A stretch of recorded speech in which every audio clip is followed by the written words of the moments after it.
Assalamualaikum warahmatullahi wabarakatuh.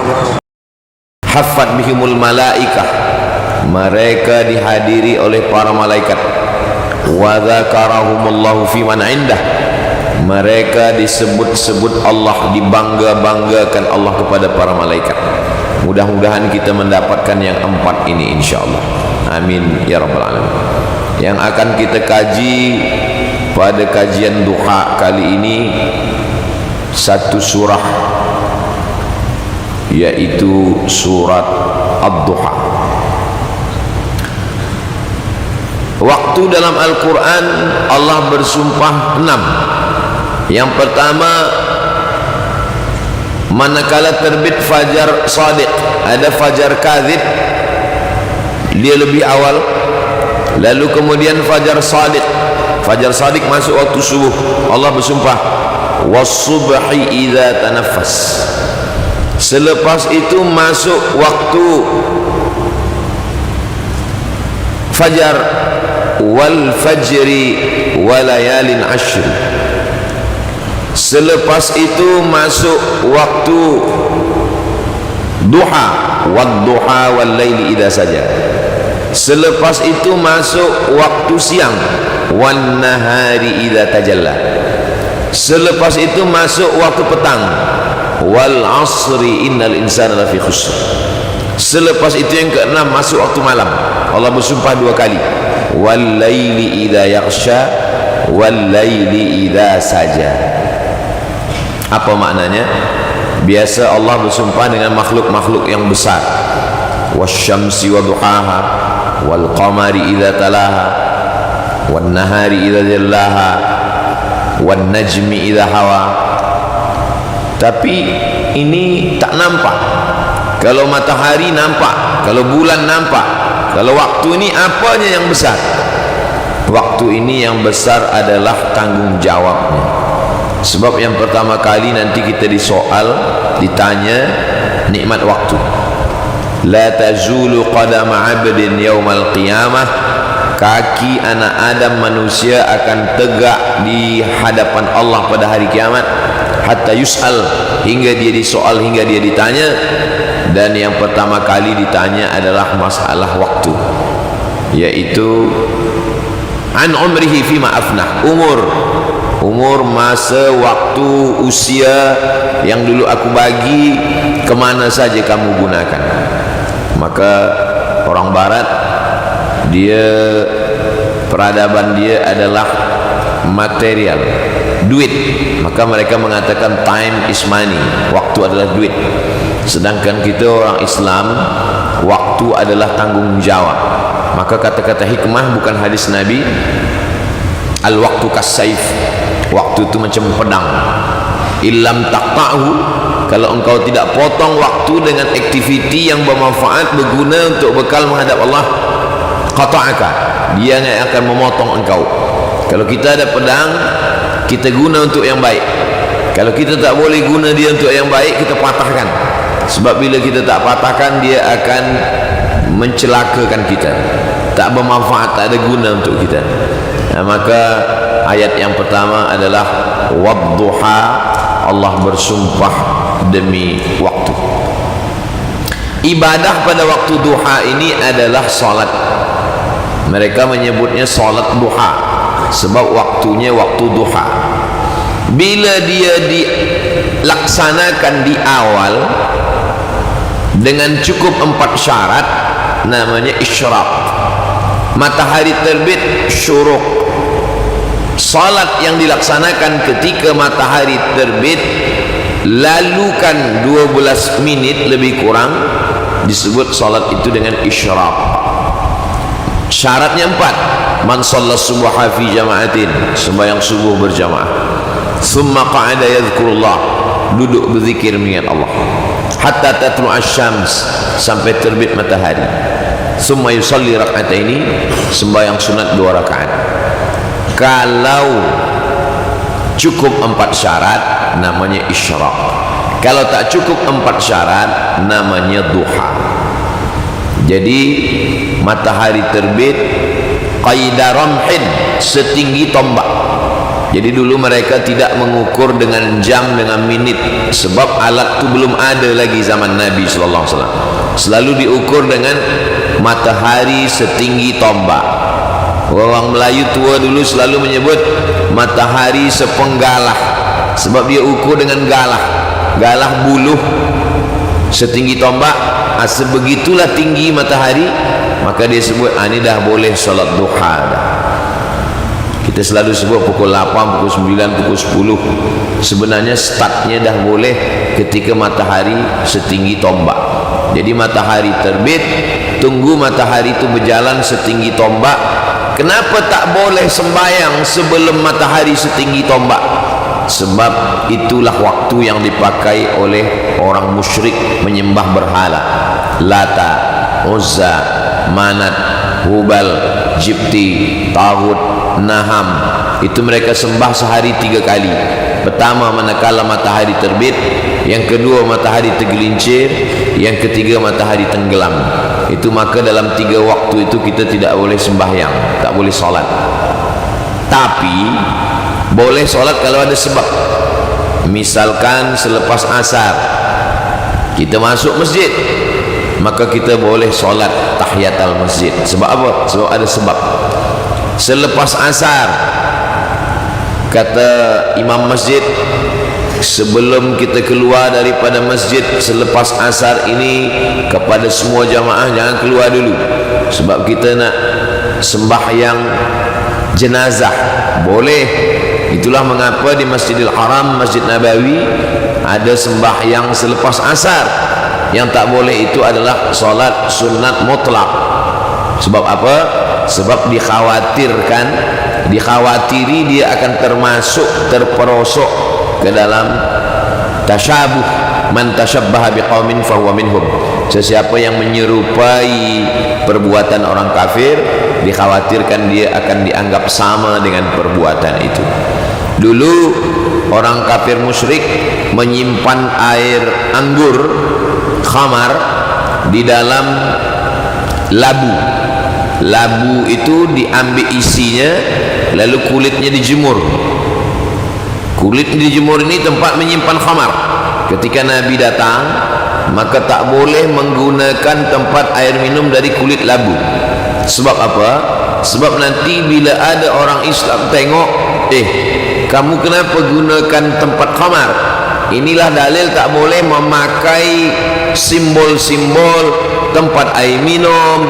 Begitu juga dulu mereka batang pokok kurma itu, batang bagian pangkal akar pokok kurma itu mereka keruk hingga ada lubang di dalam. Lubangnya itu diisi khamar. Manakala Islam datang, khamar haram, tempatnya pun tak boleh dipakai.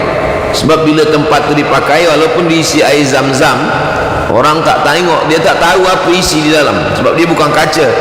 Maka bila dia tengok, ini kenapa dah Islam masih juga minum khamar? Itulah mengapa kita tak boleh guna pakaian, simbol-simbol yang menunjukkan kepada agama orang lain.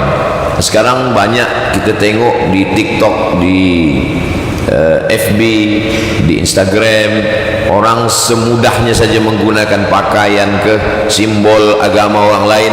Bila kita tanya, kenapa awak buat macam ini? Kalau salah, mengakulah salah. Ini bila ada orang dulu kalau salah, dia aku saya salah, saya silap, saya tak tahu. Orang sekarang bila kita tanya, kenapa awak pakai ini, kenapa awak buat macam ni? Innamal a'malu binniyat. Tahu pula dia membawa hadisnya betul, maknanya tak betul.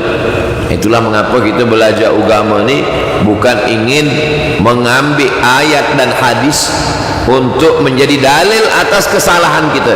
Kita mengaji ni kita nak memperbetulkan kesalahan kita. Bukan kita salah lalu kita katakan perbuatan saya ini betul dengan membacakan ayat Quran dan hadis Nabi. Itulah mengapa sebelum membaca Quran kita disuruh idza qara'tal Quran, sebelum baca Quran fasta'iz billah, minta lindung kepada Allah. Kenapa minta lindung kepada Allah? Sebab boleh jadi ayatnya betul tapi tafsirnya dipesongkan oleh syaitan. Idza qara'tal Quran, sebelum baca Quran fasta'iz billah, a'udzubillahi minasyaitonir rajim. Menurut mazhab Hanafi, membaca a'udzubillah itu sekali saja di rakaat pertama selepas iftitah, sebelum baca al-fatihah sekali a'udzubillah, a'udzubillahi minasyaitonirrajim.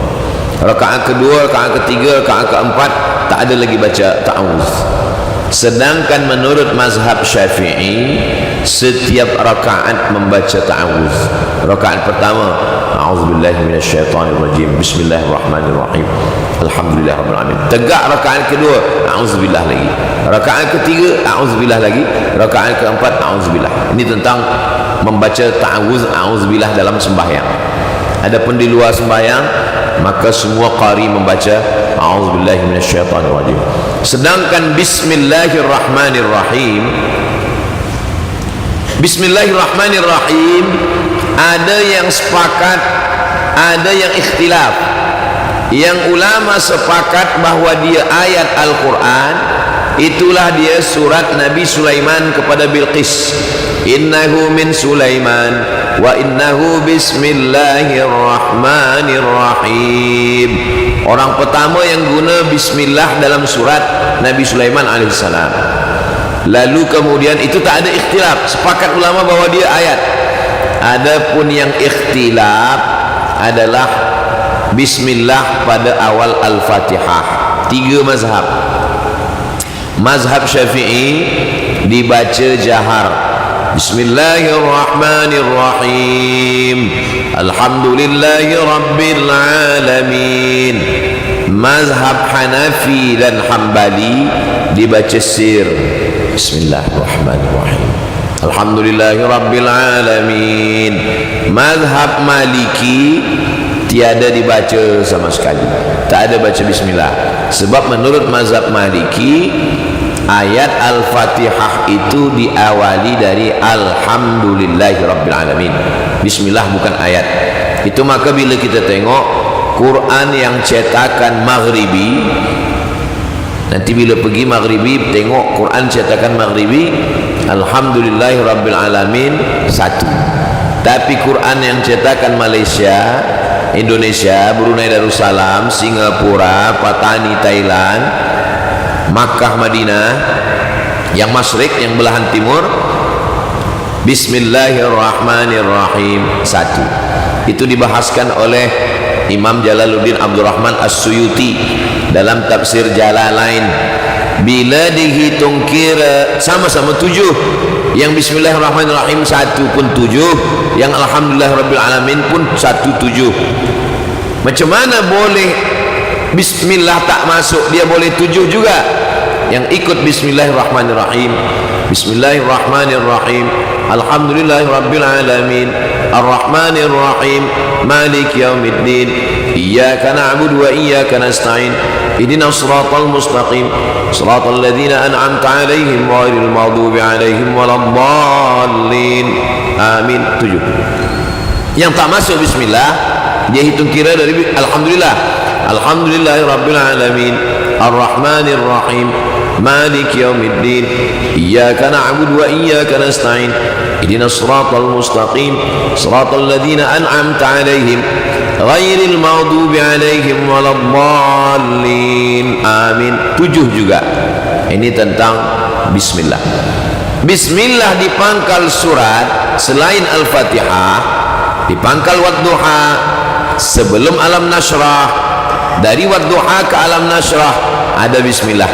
Bismillahnya itu adalah sebagai sempadan, sebagai batas, sebagai pemisah antara Ad-Duha dengan Alam Nashrah, Al-Insyirah. Begitu kata ulama tentang bismillah di dalam Al-Quran. Bila saya memakai mazhab Syafi'i, maka bismillah saya jaharkan, baik pada Al-Fatihah, begitu juga pada surah. Bismillahirrahmanirrahim, alhamdulillahirabbil alamin, selepas ghairil maghdubi alaihim waladdallin. Amin. Bismillahirrahmanirrahim, wadduha wallaili idza saja. Tapi kalau mazhab lain, ada dia jahar, ada dia tak baca sama sekali. Ini tentang membaca bismillah. Bila kita tinggal di negeri bermazhab Syafi'i, Apakah kita amalkan mazhab Maliki, Hambali dan Hanafi? Tidak. Kalau untuk kita di rumah kita sendiri, kita boleh. Tapi kalau kita menjadi imam, maka kita pakai mazhab Syafi'i. Imam Masjidil Haram Syekh Abdul Rahman Sudais, dia datang ke Jakarta, dia menjadi imam di Masjid Istiqlal. Dia tahu bahwa orang di masjid itu bermazhab Syafi'i. Manakala dia diminta jadi imam, videonya ada, boleh ditengok di YouTube, tulis di situ Syekh Abdul Rahman Sudais, Masjid Istiqlal Jakarta. Rakaat pertama dia baca Sabbihis, Bismillahirrahmanirrahim, Alhamdulillahirabbil alamin. Selepas solat dhalin amin, dia baca Sabbihis, Bismillahirrahmanirrahim, Sabbihisma rabbikal a'la. Itu menunjukkan dia faham fiqh. Sebab apa? Al-adab fauqal ilmi, ada adab yang lebih tinggi. Kita tidak ingin hati jamaah ikhtilaf. Kedatangan kita tidak ingin merosakkan hati orang yang awam, orang yang tidak alim, orang yang tak faham mazhab, sehingga selepas tazkirah dia balik, tak ada yang dia ingat. Yang dia ingat tadi, imam tak bersesuaian dengan amalan dia hari-harian sebagaimana biasa. Ini namanya fiqh dakwah. A'udzubillah, bismillah, wadduha. Kita masuk ayat yang kedua. Wadduha wallaili idza saja. Nanti di akhir surah kita tengok macam mana ayat ini berpasang-pasangan. Pasangan daripada wadduha siang adalah wallaili idza saja. Dua, pasangannya adalah malam. Di antara keindahan susunan Al-Quran adalah susunannya. Yang menyusun ini Allah Subhanahu wa taala. Maka bila orang baca dengan baik, di situ dia nanti akan faham, lama-lama renungkan tentang berapa siang, berapa malam, berapa dosa, berapa taubat.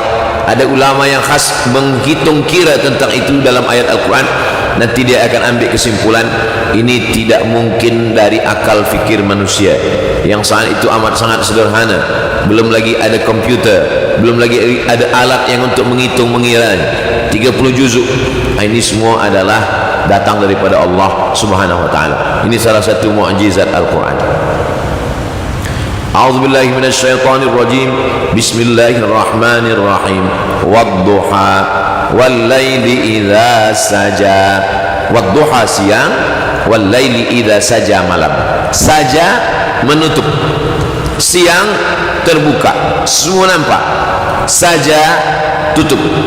Makna saja yang pertama tertutup, maknanya dunia ini tertutup, matahari tertutup, maka kita pun gelap. Sengaja dibuat Allah untuk tempat beristirahat. Maka tak sama antara tidur siang dengan tidur malam. Kalau ada orang yang bekerja di waktu malam, saudara-saudara kita, sahabat kita, security, lalu kemudian lepas sembahyang subuh dia tidur dari pukul 6, pukul 7 hinggalah kepada maghrib, tetap dia sembahyang, tetap dia jaga zuhur sembahyang, lepas tu asar dia sembahyang, lalu kemudian sampai maghrib. Tak sama kualiti tidur siang itu dengan tidur malam. Boleh tanya, doktor, ini menunjukkan bahawa Allah Subhanahu wa taala memang sudah ciptakan ada siang untuk mencari nafkah, ada malam untuk kita rehat. Bila manusia robah ini, maka dia sudah merubah sunnatullah. Yang timbul, yang akan datang hanyalah penyakit saja. Wadduha wallaili idza saja. Saja makna yang kedua adalah tenang. Maka kita mendapatkan ketenangan di waktu malam. Di waktu malam orang tidur, kita jaga, bermunajat, memohon, meminta, solat, berzikir, baca Quran. Wadduha wallaili idza saja. Ayat yang ketiga, ma wadda'aka rabbuka wa ma qala. Dua juga, ada siang, ada malam. Dalam ayat yang ketiga ini pun dua juga, ma wadda'aka rabbuka wa ma qala. Wadda'a, kita tahu kalau umrah ada tawaf wada'.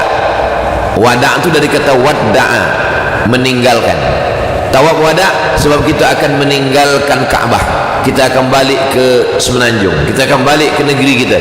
Ma wadda'aka, Allah tidak meninggalkan engkau. Ka, dalam ayat ini adalah Nabi Muhammad sallallahu alaihi wasallam. Wa ma qala membiarkan.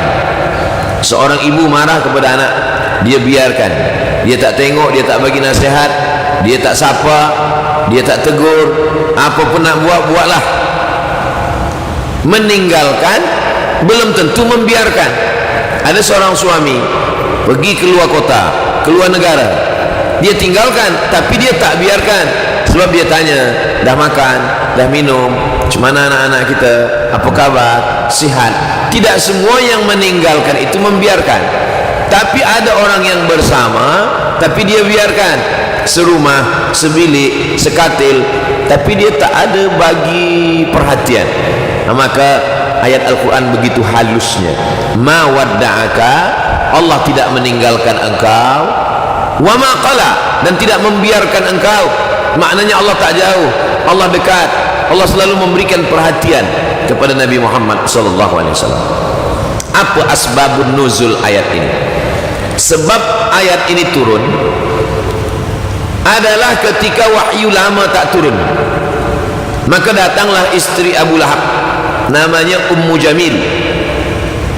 Abu ayah, Lahab api yang menyala-nyala. Saking handsome-nya dia, maka orang Arab memanggil dia ya Aba Lahab, wahai orang yang handsome seperti api menyala. Maka kalau ada orang Terengganu handsome tapi tak sembahyang, panggil Abu Lahab. Abu Lahab nama dia Abdul Uzza.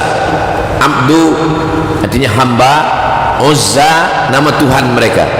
Lata, Uzza, Manat, Hubal, Jibti. Maka biasa mereka bagi nama Abdul Uzza, hamba Uzza. Tak boleh syirik, tak boleh menghambakan diri kepada berhala. Maka nama-nama semua itu dirubah Allah jadi Abdullah, dirubah Nabi menjadi Abdullah.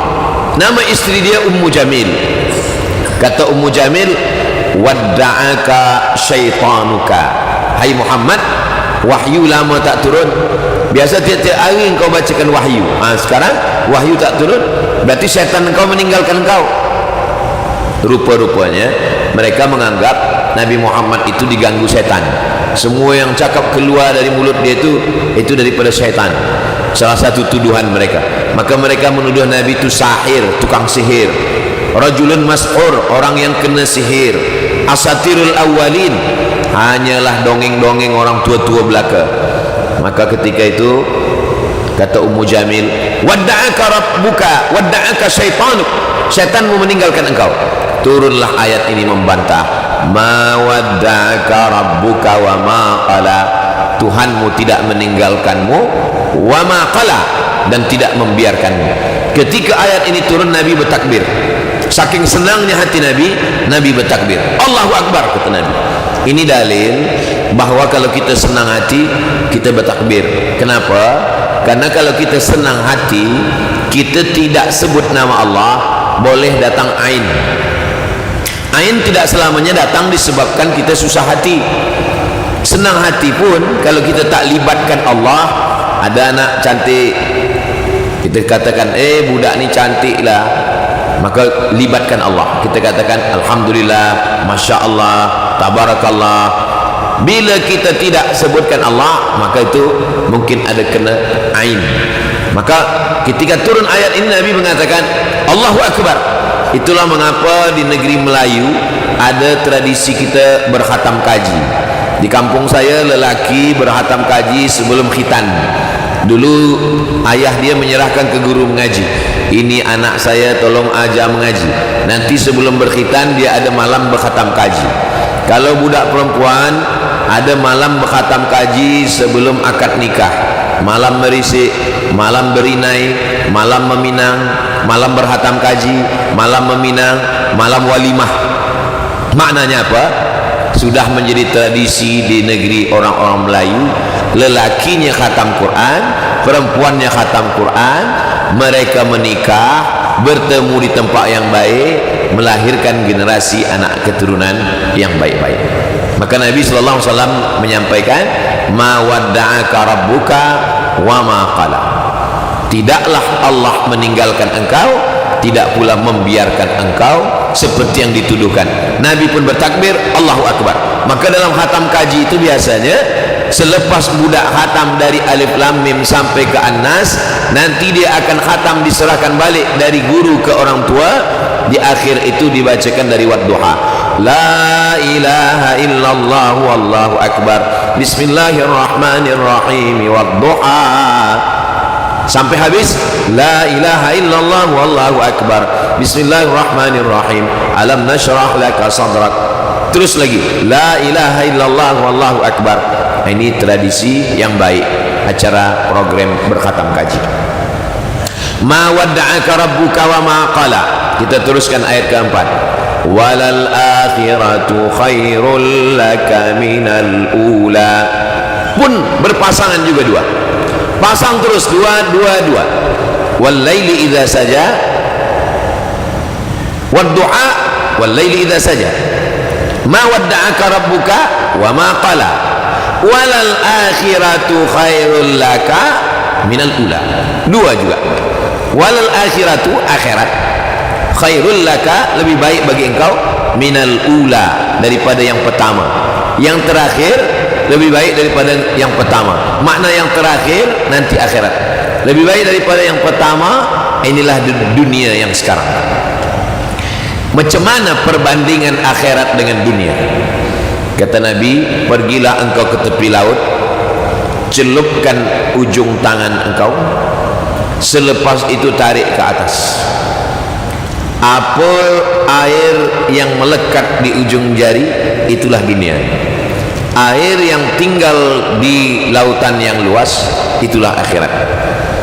Susah menjelaskan ini bagi orang kalau rumah dia jauh dari laut, tapi di Terengganu senang tu. Lepas ini pemuda-pemuda yang ada akun TikTok, pergilah ke tepi laut, masukkan ujung jari.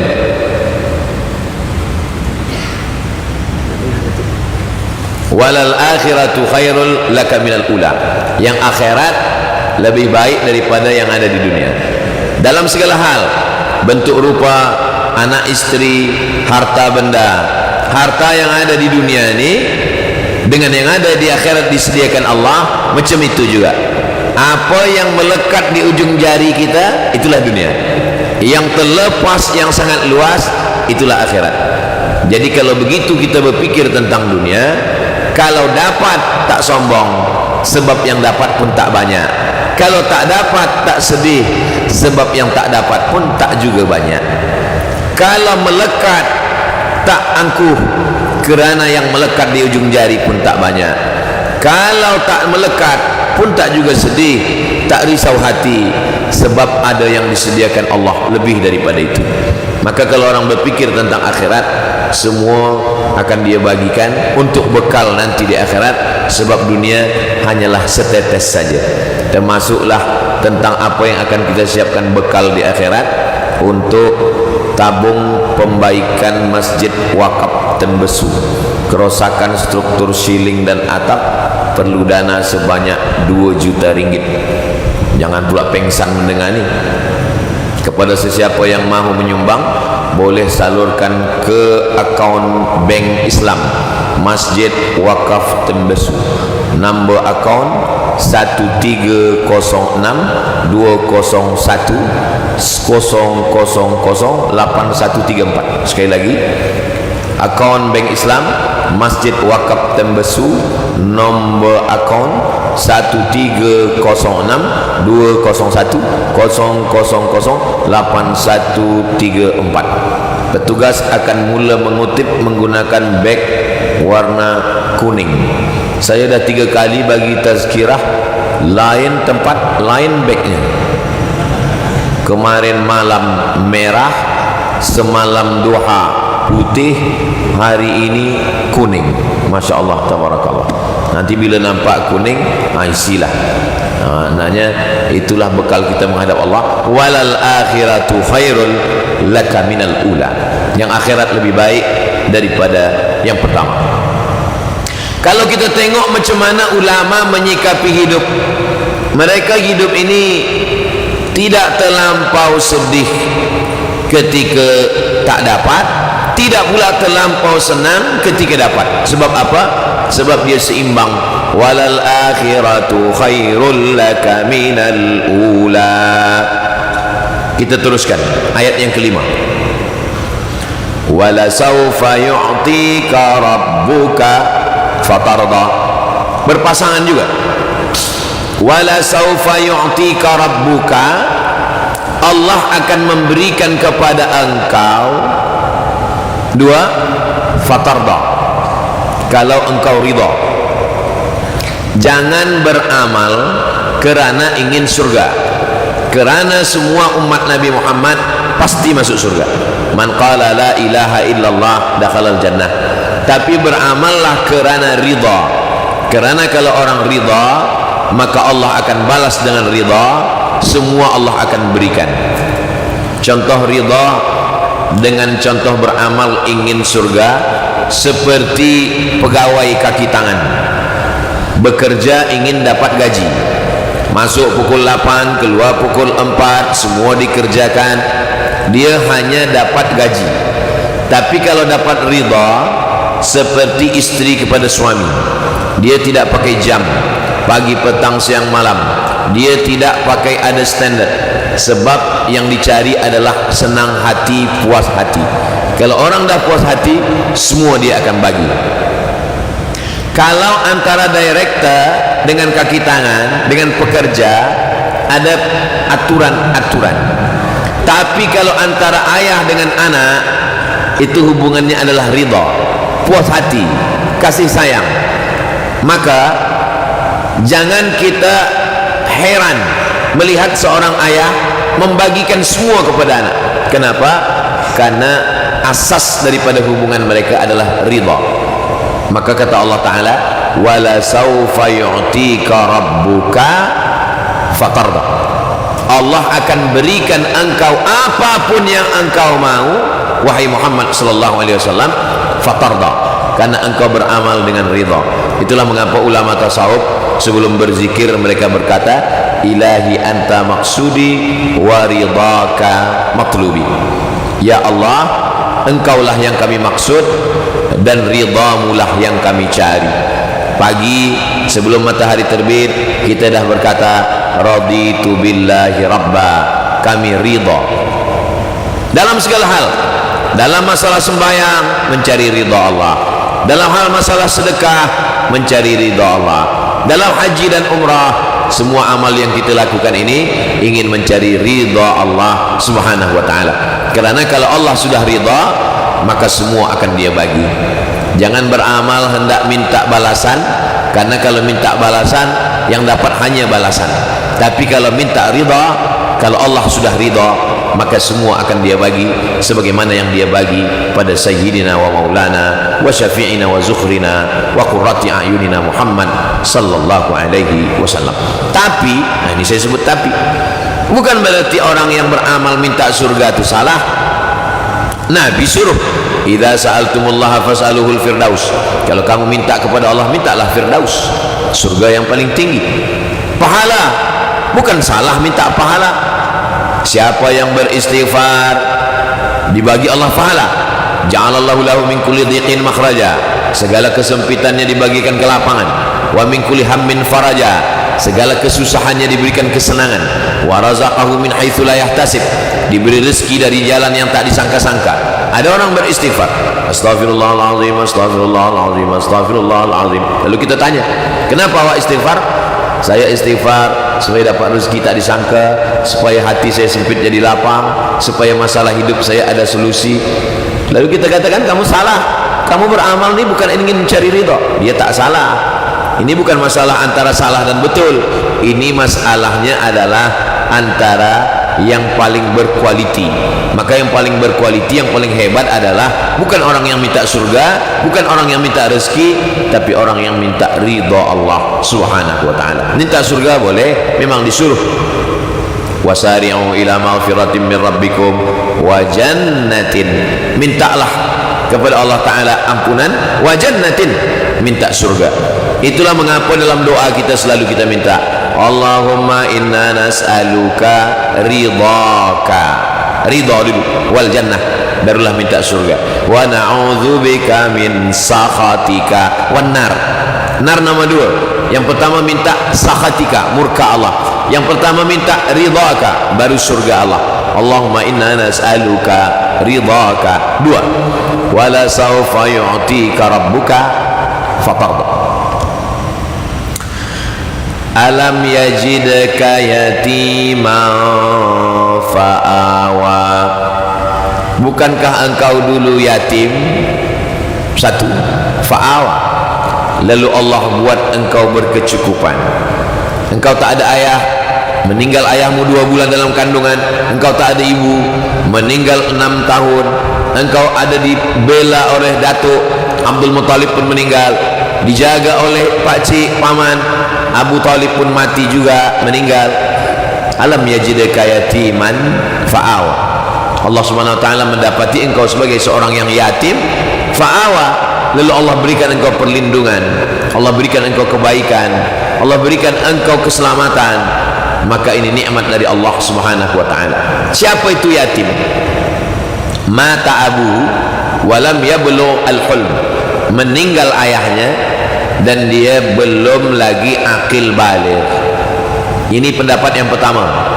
Tapi ada pendapat dari Ibnu Abbas, orang yang meninggal ayahnya walaupun dia dah akil baligh, kalau dia belum mencari nafkah, belum boleh bekerja, tak ada pemasukan, maka dia pun boleh juga mendapatkan sedekah daripada yatim. Dua-dua pendapat ini boleh dipakai. Kalau ada setengah orang mengatakan dia dah belajar universiti, dia tak lagi yatim, dia pakai pendapat pertama. Tapi kalau dia pakai pendapat kedua, dia memang dah belajar universiti tapi dia belum bekerja lagi, ibu dia pun susah, kita bagi juga. Maka ini mengambil pendapat dari Ibnu Abbas. Lalu kemudian alladzina yakuluna amwalal yatama, orang yang memakan harta anak yatim zulman, secara zalim, innama yakuluna fi butunihim nara. Mereka seperti orang yang memakan api neraka. Bagaimana kalau kita mendapat wasiat untuk menjaga harta anak yatim? Ada seorang lelaki punya harta, meninggal, anak dia yatim, istrinya mendapat 1/8 sebab ada anak. Baki harta ini anak lelaki 2 kali bagian anak perempuan. Lidzakari mithlu hazzil unsayain. Tapi anak yang belum akil baligh ini tidak boleh dibagi harta, kerana kalau dibagi harta nanti harta ini habis. Siapa yang memegang harta ini? Maka yang memegang harta ini adalah wasi, wasi penerima wasiat. Misal saya dipanggil oleh ahli waris, kata ahli waris kami semua sibuk, tak sempat mengurus harta ini, maka ustaz kami minta amanah untuk menjaga harta anak yatim. Atau ibunya, ibu dah dapat harta warisan 1/8, tapi kemudian dia juga mengurus harta anak yatim. Apakah kebun, apakah tempat niaga, harta anak yatim yang belum boleh dibagikan kepada anak yatim sebab dia belum lagi akil baligh. Nanti bila dibagikan harta ini akan dia habiskan untuk perkara-perkara yang tak bermanfaat. Maka dalam Al-Quran diatur, faman kana ghaniyan falyasta'fif. Kalau orang yang mengurus harta anak yatim itu kaya, falyasta'fif, jagalah diri jangan sampai makan harta anak yatim. Bagaimana kalau dia susah, dia tak ada kerja? Faman kana faqiran, siapa yang fakir, tak ada kerja, dia hanya mengurus, menjaga, membela anak yatim, falyakul, dia boleh memakan, tapi batasannya, ada hadnya. Falyakul bil ma'ruf. Bil ma'ruf diambil dari kata urf. Urf artinya menurut kesesuaian daerah masing-masing. Kalau orang duduk di Terengganu, berapa agaknya makan dia 1 bulan? Sebab tak sama antara yang Terengganu dengan yang di Riau, lain harga beras, harga makanan semua. Kalau satu tempat itu orang makan sesuai dengan perhitungan, maka dia boleh mengambil. Itulah makna bil ma'ruf. Urf artinya tradisi daerah, kawasan yang biasa makan berapa ribu makan orang satu bulan. Menurut kawasan itu dia boleh ambil. Kenapa? Karena dia dianggap sebagai orang yang bekerja. Orang yang bekerja boleh ambil gaji walaupun dia ambil dari harta anak yatim. Lalu kemudian bagaimana dengan orang yang mengambil lebih? Tak ada orang tahu, tak ada orang yang cek dia ambil sesuka hati dia. Wa may yaghlul, siapa yang curang, ya'ti bima ghalla yaumal qiyamah, nanti dia akan menghadap Allah membawa kecurangannya kepada hari kiamat. Ayyuma lahmin, setiap daging di badan, nabata min haramin, kalau dia tumbuh dari yang haram, fannaru aulabi, tempatnya adalah api neraka. Nasi dimakan berubah menjadi darah, berubah menjadi daging, membalut tulang. Ayyuma lahmin, setiap daging di badan, nabata min haramin, tumbuh dari yang haram, fannaru aulabi, tempatnya api neraka. Kenapa Allah bercerita tentang yatim? Karena yatim kehilangan ayah. Tapi tak semua cerita yatim tentang orang susah. Banyak juga ayat-ayat Al-Quran cerita tentang harta anak yatim. Innal ladzina ya'kuluna amwalal yatama, orang yang memakan harta anak yatim. Ini bukan cerita anak yatim yang fakir, ini cerita anak yatim yang kaya. Ada orang yang mengurus si hartanya, dia makan harta anak yatim. Ini menunjukkan bahawa tak semua anak yatim fakir miskin, tapi bagi anak yatim yang susah, Allah ingin mengatakan jangan putus asa, karena induk dari segala yatim adalah Nabi Muhammad sallallahu alaihi wasallam. Imam Syafi'i lahir di Gaza, Palestin, yatim, ayahnya meninggal, dibawa oleh ibunya dari Palestin ke kota Makkah Al-Mukarramah. Imam Syafi'i pun yatim. Syekh Yusuf Al-Qardawi, ulama besar, pemimpin semua ulama dunia, rahimahullah, rahmatullah alaihi, Allah yarham, meninggal dunia. Dia pun juga seorang yang yatim.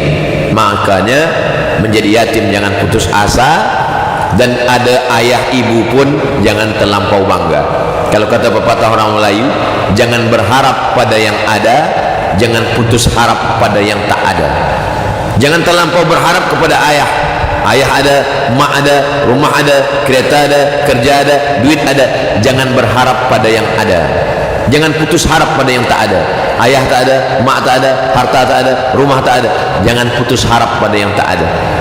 Itulah mengapa kadang anak yatim fikiran dia lebih dewasa, fikiran dia lebih matang, fikiran dia lebih daripada umurnya. Kenapa?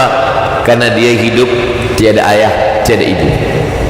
Allah selamatkan Nabi Muhammad sallallahu alaihi wasallam daripada menderhaka kepada ayah dan menderhaka kepada ibu.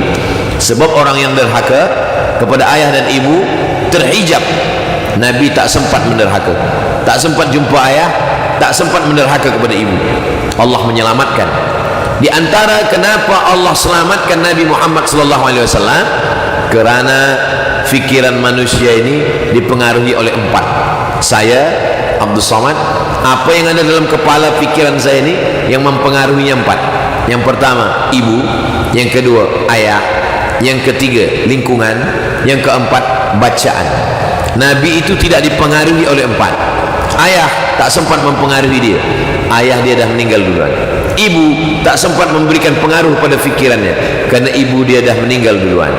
Lingkungan tidak berpengaruh kepada dia, lingkungan berzina, lingkungan minum khamar, tapi dia tumbuh menjadi orang yang baik.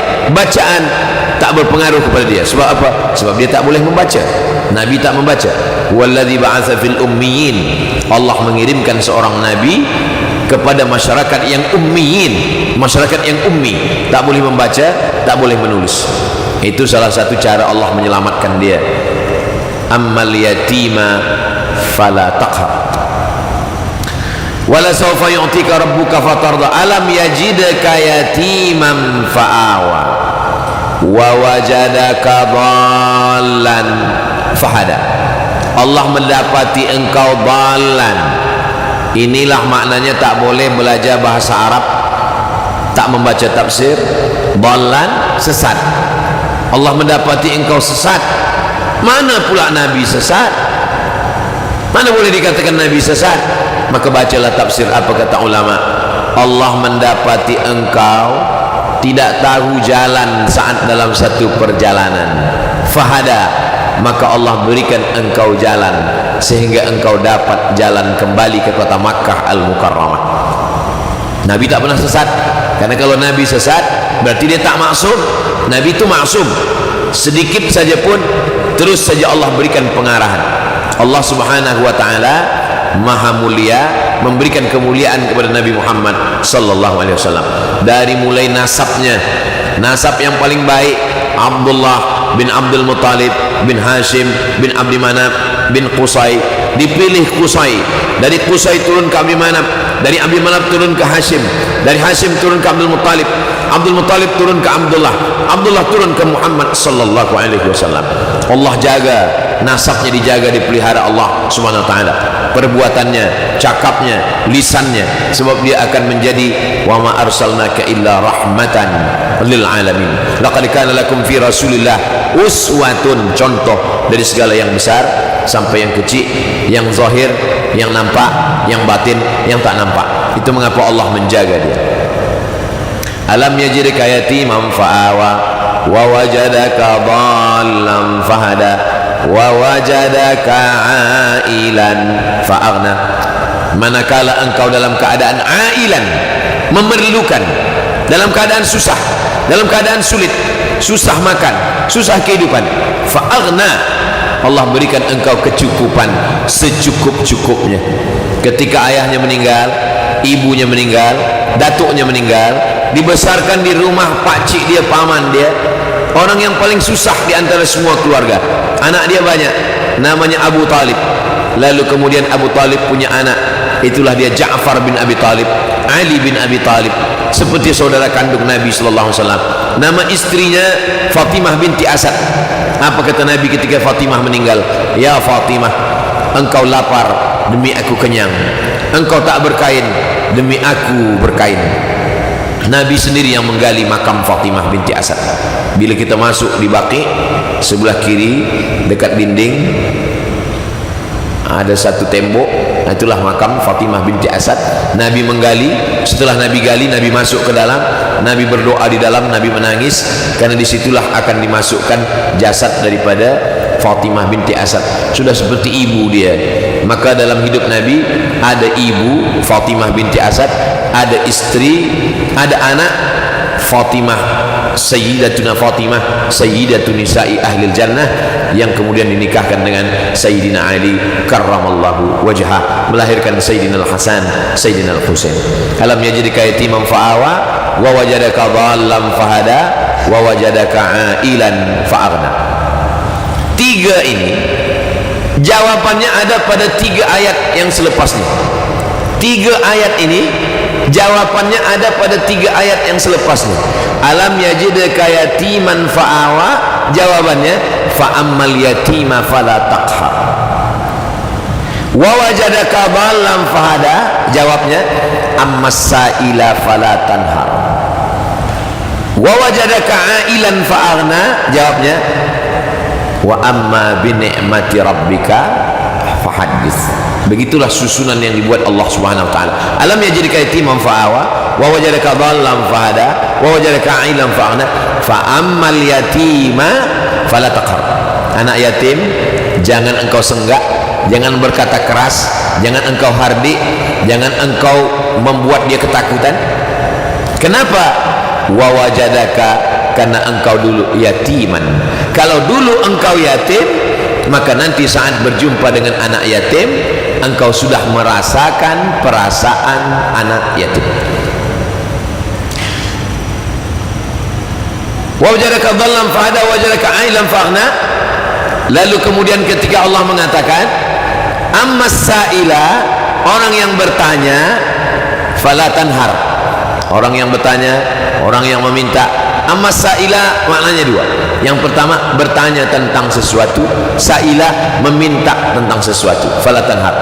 Yang ketiga wa amma bi ni'mati rabbika, adapun nikmat yang diberikan Allah Subhanahu wa taala, fahaddits, ceritakanlah. Jangan menceritakan nikmat Allah, kerana tak semua orang senang dengan kita dapat nikmat. Kullu dhi ni'matin mahsudun, semua orang yang dapat nikmat pasti akan ada yang hasad. Kalau ada orang hasad pada kita, bersyukurlah, berarti tandanya kita dapat nikmat.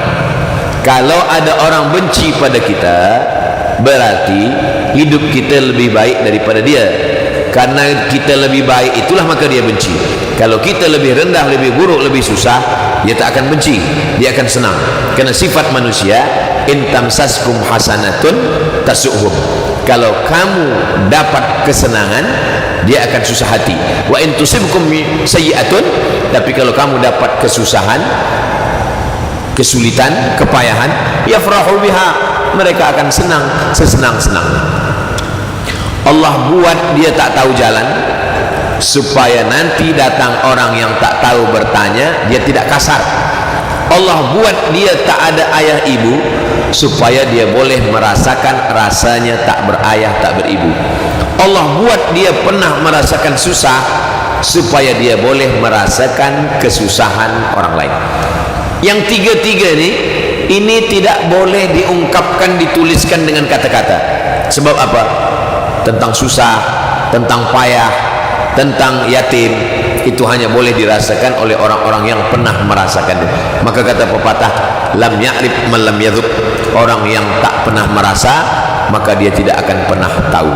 Itulah surah Ad-Duha yang selalu kita baca dalam sembahyang. Bagi yang sudah tahu mengulang kaji, kata pepatah Melayu, hafal kaji kerana diulang, pasal jalan kerana dilalui. Rumput tak akan tumbuh kalau selalu jalan itu kita lalui. Begitu juga pikiran yang jahat yang merosak akal pikiran tidak akan mengganggu kalau kita selalu lalui dengan jalan menuntut ilmu. Man salaka tariqan, melewati suatu jalan, yaltamisu fihi ilman, mendapatkan ilmu di jalan itu, sahalallahu lahu bihi tariqan ilal jannah, dimudahkan Allah jalannya menuju surga.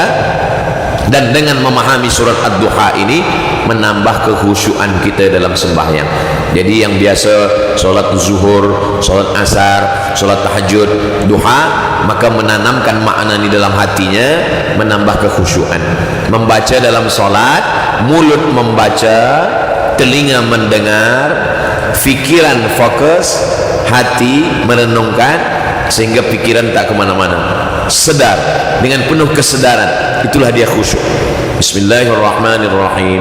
Wadduha wallaili idza saja, ma wadda'aka rabbuka wa ma qala, walal akhiratu khairul laka minal ula, wala sawfa yu'tika rabbuka fatarda, alam yajidka yatiman fa'awa, wa wajadaka dhallan fahada, wa wajadaka 'ailan fa'aghna, fa ammal yatima fala taqhar, wa ammas sa'ila fala tanhar, wa amma bi ni'mati rabbika fahaddits. Ceritakan maknanya, berbagi.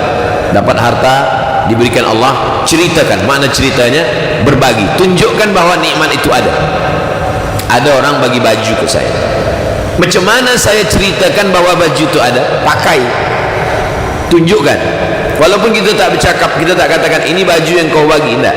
Dengan kita pakai, dia tengok, oh ternyata baju yang aku bagi itu ada. Tapi bila kita tak pakai, kita tak tunjukkan, dia dah mulai berfikir, jangan-jangan Ustaz Somad dah jual baju ni ke mana. Begitu juga dengan nikmat yang Allah bagi ini. Nikmat mata, tunjukkan, baca Quran. Nikmat telinga, tunjukkan, dengar tazkirah. Nikmat hati dan fikiran, tunjukkan, fikir untuk merenung ayat-ayat Allah. Nikmat kaki, tunjukkan, fadis, pakai berjalan ke rumah Allah. Nikmat tangan, tunjukkan, menolong, bertasbih, meringankan beban orang. Nikmat harta, tunjukkan, transfer ke akaun bank Islam Masjid Wakaf Tembesu, nombor akaun 1306 201 000 8134. Wa amma bi ni'mati rabbika fahaddits. Saya mula tadi pukul 9, sekarang pukul 10. 60 minit kita bahaskan surat Ad-Duha pada waktu kajian duha. Mudah-mudahan bermanfaat. Terima kasih atas segala perhatian. Mohon maaf atas segala kekhilafan. Allahumma faqihna fid din.